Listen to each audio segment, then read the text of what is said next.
আমরা যে কয়দিন বেঁচে আছি সেই কয়দিন তুমি যা খেতে মন চায় আমাকে বলবা, আমি রান্না করে দেবো। দেরি করবা না, মরে গেলে আর মারে পাবা না।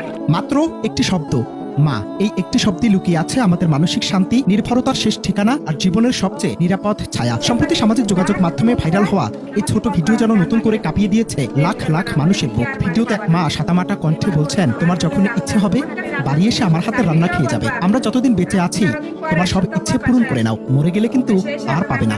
এই কথাটুকুই যথেষ্ট ছিল আবেগের বাঁধ ভাঙার জন্য। আমরা যে কয়দিন বেঁচে আছি সেই কয়দিন তুমি যা খেতে মন চায় আমাকে বলবা, আমি রান্না করে দেবো। দেরি করবা না, মরে গেলে আর মারে পাবা না।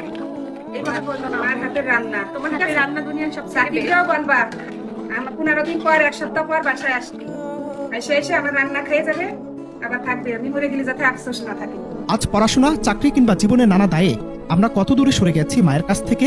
কতদিন মায়ের হাতে রান্না খাওয়া হয় না, তা অনেকে হয়তো আর গুণে দেখেন না। শহরের ঝলমলে রেস্তোরাঁ, বিলাসবহুল খাবার সবকিছু থাকলেও সেখানে কি পাওয়া যায় মায়ের হাতের সেই স্বাদ? ভাইরাল এই ভিডিও যেন সেই প্রশ্নটাই সবার সামনে এনে দাঁড় করিয়েছে। ভাতের সঙ্গে মেশানো ভালোবাসা স্বাদ কি কখনো বাজারে কেনা যায়? সামাজিক মাধ্যমে ভাইরাল ভিডিওতে মা আরো বলেন, আমরা যতদিন বেঁচে আছি তোমার যা মন চাইবে আমাকে বলবা, আমি রেঁধে দেব। দেরি করবা না, মরে গেলে কিন্তু পাবা না। এই কথাগুলি যেন ছুরি হয়ে বিঁধেছে হাজারো মানুষের হৃদয়ে, যারা আজ পরিবার থেকে শত শত মাইল দূরে, কিংবা যাদের মা ইতিমধ্যেই পৃথিবীর মায়া ত্যাগ করে চলে গেছেন। তাদের চোখে এই ভিডিও শুধু একটি দৃশ্য নয়, এটি এক রাশ না পাওয়ার কষ্ট। নেট দুনিয়া ভাইরাল হওয়া এই রান্নার দৃশ্য আর মায়ের কথাগুলো আজ নতুন করে কাঁদিয়েছে অসংখ্য তরুণ তরুণীকে।